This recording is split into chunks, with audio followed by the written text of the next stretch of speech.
اعوذ باللہ من الشیطان الرجیم بسم اللہ الرحمن الرحیم الم تر الی الذی حاج ابراہیم فی ربہ ان آتاہ اللہ الملک اذ قال ابراہیم ربی الذی یحیی ویمیت قال انا احیی وامیت قال ابراہیم فإن اللہ یأتی بالشمس من المشرق فات بها من المغرب فبہت الذی کفر واللہ لا یہدی القوم الظالمین۔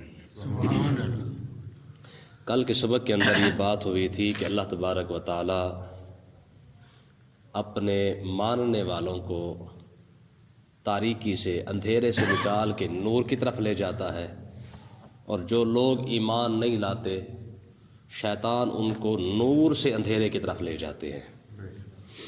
اب وہ کون سے لوگ ہیں جو نور سے اندھیرے کی طرف لوگوں کو لے کے جاتے ہیں؟ ان میں سے پہلے شخص کی مثال آگے آ رہی ہے، فما الم تر الی الذی حاج ابراہیم فی ربہ، فرمایا کہ اے محبوب آپ نے نہیں دیکھا اس شخص کو، حاج ابراہیم، جو ابراہیم علیہ السلام سے جھگڑا کر رہا تھا، فی ربہ، اپنے رب کے بارے میں۔ یہ بات ہو رہی ہے حضرت ابراہیم علیہ السلام کی اور نمرود کی اور ان کے مناظرے کی۔ تو اس کا مطلب یہ ہے کہ حق کو ظاہر کرنے کے لیے مناظرہ کرنا بہتر ہے۔ اگر مناظرہ ہو جائے حق کو واضح کرنے کے لیے تو یہ جائز ہے، ہو سکتا ہے۔ تو یہاں پہ نمرود کا اور حضرت ابراہیم علیہ السلام کا جو مناظرہ ہوا ہے اس کو یہاں پہ بیان کیا گیا ہے۔ تو پیچھے بات ہوئی تھی کہ وہ لوگ جو نور سے لوگوں کو اندھیرے کی طرف لے جاتے ہیں، ان میں سے پہلا بندہ کون ہے؟ یہ وہ بندہ ہے ان آتاہ اللہ الملک، اللہ تعالیٰ نے جسے حکمرانی عطا فرمائی ہے۔ اس کا مطلب یہ ہے کہ بادشاہ، حکمران جو ہے وہ عوام کی گمراہی کا سبب بنتے ہیں۔ جب بادشاہ خود گمراہ ہوگا تو اپنے عوام کو بھی ساتھ ساتھ گمراہ کرے گا۔ جیسے بادشاہ بنتا جائے گا اس کے جیسے سوچ بنتی جائے گی، عوام کی سوچ اس کے ساتھ ساتھ ملتی جائے گی۔ تو اب کیونکہ پچھلی آیت کا تعلق اسی آیت کے ساتھ ایسے جڑ رہا ہے کہ نمرود کیونکہ بادشاہ بنا، پھر اس نے خدائی کا دعویٰ کیا اور لوگوں کو اپنے آگے جو ہے وہ سر جھکانے پر مجبور کر دیا۔ تو اب ظاہر ہے یہ اللہ تبارک و تعالیٰ نے بیان فرمایا کہ اس کے اندر یہ خمار آیا کیوں ہے۔ ان آتاہ اللہ الملک، وہ رب کے بارے میں کیوں جھگڑ رہا تھا؟ کیونکہ اللہ تعالیٰ نے اسے بادشاہی عطا فرمائی تھی۔ کرسی ملنے کے بعد بندے کا جو دماغ خراب ہو جاتا ہے وہ ایسے ہی ہوتا ہے۔ پہلے بادشاہ بنے، بادشاہ بننے کے بعد اس نے کہا جی میں تو بہت بڑی چیز ہوں، میرے آگے بولتا کوئی نہیں ہے، تو اس نے پہلے خدا ہونے کا دعویٰ کر دیا۔ یہ عراق کی سرزمین پر جو بابل شہر ہے نا، بابل پڑھتے ہیں لوگ اس کو، بابل ہے، اصل لفظ بابل ہے، تو یہ وہاں پر اس کی حکومت تھی۔ تو حضرت ابراہیم علیہ السلام نے جب اسے یہ بات کی، آپ نے دیکھا کہ یہ اپنے لوگوں کو اپنے سامنے جھکا رہا ہے اور اپنے آپ کو یہ خدا کہہ رہا ہے، تو ابراہیم علیہ السلام اس کے پاس چلے گئے۔ تو آپ نے وہاں پر اس کو فرمایا اذ قال ابراہیم ربی الذی یحیی ویمیت۔ تو حضرت ابراہیم علیہ السلام نے ارشاد فرمایا تو جو اپنے آپ کو خدا کہتا ہے، میرا رب پتہ ہے کون ہے؟ الذی یحیی ویمیت، جو زندہ بھی کرتا ہے اور مارتا بھی ہے۔ سبحان اللہ، یہ شان ہے میرے رب کی، وہ چاہے جسے چاہے پیدا کر دے، آنکھ جھپکنے سے پہلے پہلے کائنات تباہ کر دے، اسی سے پہلے پہلے بنا دے، یہ رب کی پاور ہے۔ انما امرہ اذا اراد شیئا ان یقول لہ کن فیکون، جب وہ کسی چیز کا ارادہ ہی خالی کر لیتا ہے تو صرف اتنا ہی کہتا ہے ہو جا تو وہ ہو جاتی ہے۔ یحیی و یمیت، جسے چاہے وہ زندگی عطا فرمائے، جسے چاہے وہ موت عطا فرمائے، یہ میرے رب کی پاور ہے، یہ طاقت ہے۔ اب دیکھیں دماغ خراب ہو جائے تو پھر کیا ہوتا ہے؟ قال انا احیی و امیت، اس نے کہا یہ کام تو میں بھی کر سکتا ہوں، میں زندہ بھی کرتا ہوں، مارتا بھی ہوں۔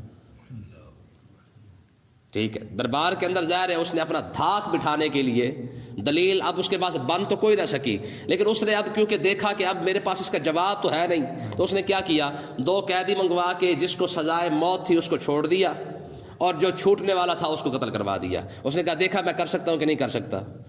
تو حضرت ابراہیم علیہ السلام نے کو پتہ چل گیا، فرمایا عقل سے پیدل ہے، اس کے ساتھ اس دلیل حیات، موت و حیات کی بات کرنے کا اس سے فائدہ کوئی نہیں ہے۔ عقل تھوڑی سی ہوتی تو بات تو ہو رہی تھی زندہ کرنے کی اور مارنے کی، ٹھیک ہے، اس نے دو قیدی، ایک کو رہا کر دیا، ایک کو گرفتار کر لیا. جو رہا ہونے والا تھا اس کو گرفتار کر کے سزائے موت دے دی، جو سزائے موت والا تھا اس کو اس نے چھوڑ دیا ہے. تو اس سے آپ خود اندازہ کر لیں کہ وہ کتنا عقل مند بندہ ہوگا. ٹھیک ہے. حضرت ابراہیم علیہ السلام نے فرمایا کہ یہ عقل سے پیدل ہے، کیونکہ کرسی کا کمال یہی ہوتا ہے نا، بندے کا دماغ ویسے ہی خراب کر دیتی ہے. قال ابراہیم، حضرت ابراہیم علیہ السلام نے فرمایا اچھا پھر دوسری دلیل دیکھ. فإن اللہ یاتی بالشمس من المشرق. میں اچھا اب ذرا یہ دلیل کا جواب تو دے کہ میرا رب تو وہ ہے جو مشرق سے سورج کو نکالتا ہے. فات بہا من المغرب، تو خدا ہے تو مغرب سے لے کے آ. یہ کیسی زبردست دلائل ہے حضرت ابراہیم علیہ السلام کے. یاد رکھیں ہر نبی کی اپنے اپنے وقت کے اندر جو لوگوں کے اپنے چودھری تھے، بادشاہ تھے، سب کے ساتھ یہی لڑائی رہی ہے، رب کی لڑائی رہی ہے ہر نبی کی. ٹھیک ہے. تو حضرت ابراہیم علیہ السلام نے فرمایا فإن اللہ یاتی بالشمس من المشرق، میرا رب تو ایسی طاقت اور پاور والا ہے جو سورج کو مشرق سے نکال دیتا ہے. فات بہا من المغرب، تو مغرب سے نکال کے دکھا. تو فبہت الذی کفر، تو اس کے ہوش ہی اڑ گئے، کفر کے ہوش ہی اڑ گئے. واللہ لا یہدی القوم الظالمین، اللہ تبارک و تعالی نے فرمایا رب ظالم قوم کو کبھی ہدایت نہیں دیتا. ظالم ہی تو تھا جس نے اتنا بڑا ظلم کیا، اپنے آپ کو خدا بنا بیٹھا ہے. اچھا یہاں پہ بڑی خوبصورت بات ہے. ابراہیم علیہ السلام نے دلیل یہ دی کہ خدا وہ ہے جو سورج کو مشرق سے نکالتا ہے. تو خدا ہے تو سورج کو مغرب سے نکال. اب اس کا مطلب یہ ہے کہ جو سورج کو مغرب سے نکالے وہ خدا تو ہے. بات سمجھے کہ نہیں آئی؟ ابراہیم علیہ السلام کی دلیل ہے نا کہ میرا خدا وہ ہے جو سورج کو مشرق سے نکالتا ہے. اگر تو خدا ہے تو سورج کو مغرب سے نکال. اب نمرود تو نہیں نکال سکا. اس کا مطلب یہ ہے کہ جو ہستی، جو بھی بندہ سورج کو، یا جو بھی اپنے آپ کو سمجھے جو سورج کو مغرب سے نکال دے گا، ابراہیم علیہ السلام کی دلیل کے مطابق وہ تو خدا ہے. تو آقا علیہ السلام نے سورج کو مغرب سے نہیں نکالا. دلیل باقی تھی نا خدا کی کہ خدا وہ ہوگا جو سورج کو مغرب سے نکالے. تو آقا علیہ السلام نے بھی تو نکالا ہے نا. ابراہیم علیہ السلام کی دلیل تو پوری ہو گئی ہے. اب یہاں پہ کیا کریں گے؟ تو دیکھیں یہی وجہ ہے کہ قرآن مجید کے اندر بار بار یہ الفاظ 2-3 جگہ پہ آئے ہیں. اور اللہ تبارک و تعالیٰ نے فرمایا محبوب انما انا بشر مثلکم، آپ اپنی زبان سے کہہ دیں بے شک میں نے سورج کو مغرب سے نکالا ہے، پھر بھی میں انسان ہوں. سبحان اللہ. دیکھیں عیسیٰ علیہ السلام کے چند معجزے تو دیکھے انہوں نے.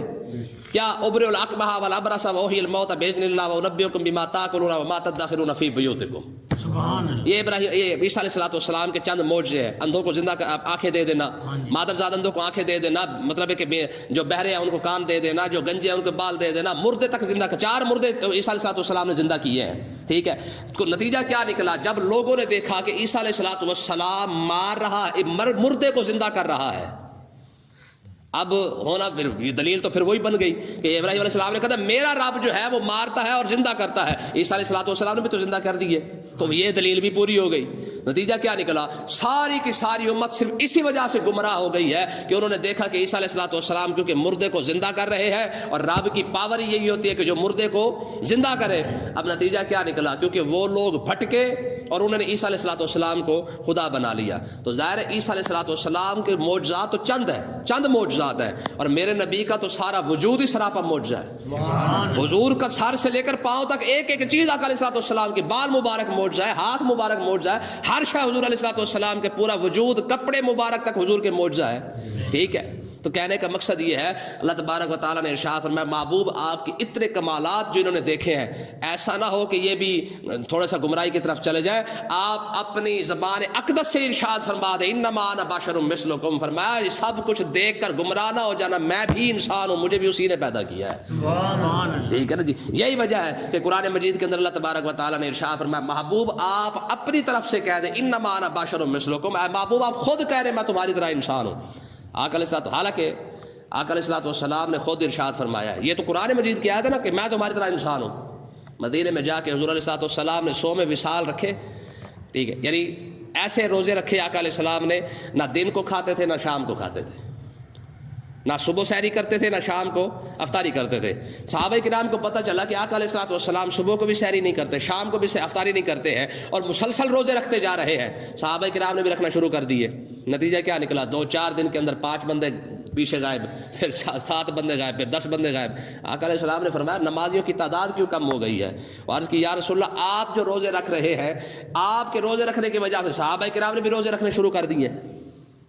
جیسے آپ روزے رکھ رہے تھے صحابہ نے بھی ویسے رکھنے شروع کر دیے. نہ وہ دن کو کھاتے ہیں نہ رات کو کھاتے ہیں. آپ تو رکھتے جا رہے ہیں، لیکن صحابہ کرام روزے رکھنے کی وجہ سے اب ان کے اندر طاقت نہیں رہی ہے مسجد کے اندر آنے کی، کمزور ہو گئے ہیں. آقا علیہ السلام نے فرمایا سب کو بلا کے لے آؤ.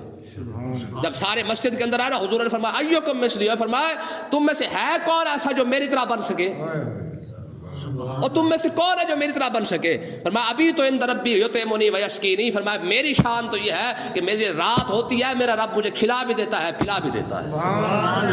ٹھیک ہے، تم نے میری طرح روزے رکھنے شروع کر دی ہیں. فرمایا خبردار میری طرح روزے نہیں رکھنے ہیں. ہاں تم افطاری بھی کیا کرو، تم سحری بھی کیا کرو. بات سمجھ آئی کہ نہیں آئی ہے؟ تو کہنے کا مقصد یہ ہے کہ یہ ابراہیم علیہ السلام نے جو دلیل مانگی تھی نمرود سے کہ تو سورج کو فاتح بہا من المغرب، تو سورج کو مغرب سے نکال کے دکھا. ٹھیک ہے، اب وہ دلیل آقا علیہ السلام نے پوری کی ہے. تو اس دلیل کے تحت حضور کو خدا ہونا چاہیے، اسی بات سے بچانے کے لیے کہ بھائی میں خدا نہیں ہوں، ہاں لیکن مقام اتنا بڑا ہے کہ اگر میں چاہوں تو سورج کو موڑ بھی سکتا. بات سمجھیے کہ نہیں آئی؟ اب یہ ملنگوں کے لیے بھی بہت بڑا انعام ہے یہاں پہ. وہ جو ملنگ نماز سے فارغ ہے نا، ہماری ملنگ کمپنی جو نماز سے فارغ ہے، یہ ان کے لیے بہت بڑی بات ہے کہ مولا علی کو ماننے والا جو ہے کم سے کم اتنی بات کا اندازہ تو لگائے نا کہ مولا علی کی نماز کی خاطر سورج کو واپس آنا پڑا ہے. کیوں جی؟ آقا علیہ السلام، یہ بڑا مشہور واقعہ ہے نا مقام صحابہ پر. ٹھیک ہے، جب آقا علیہ السلام، اچھا کمال دیکھیں، اسی بات کو آج لے دیتے ہیں. عصر کا ٹائم ہے، حضور نماز پڑھ چکے ہیں، مولا علی نے نماز نہیں پڑھی ہے. جب مولا علی کسی کام گئے تھے، جب واپس آئے تو آقا علیہ السلام گود میں سر رکھ کے سو گئے. عصر کا ٹائم بھی کوئی سونے کا ٹائم ہے؟ ساری زندگی کے اندر آقا علیہ السلام عصر ٹائم نہیں سوئے. ٹھیک ہے، عصر کا ٹائم کون سا سونے کا ٹائم ہے؟ عصر کا ٹائم تو سونے کا ٹائم ہے نہیں. جو قیلولہ ہوتا ہے وہ تو زور کے پہلے ہوتا ہے، یہ زور سے بعد ہوتا ہے. یہی ٹائم ہوتا ہے، اس کے علاوہ تو کوئی ٹائم ہی نہیں ہے. عصر کا ٹائم کون سا سونے کا ٹائم ہے؟ تو یاد رکھیں کچھ امتحان ایسے ہوتے ہیں جو سمجھ آتے ہیں، کچھ امتحان یہ ایسے ہوتے ہیں جو سمجھ میں نہیں آتے. یہ معاذ اللہ کے فضل سے بندہ بچ سکتا ہے. کیسے؟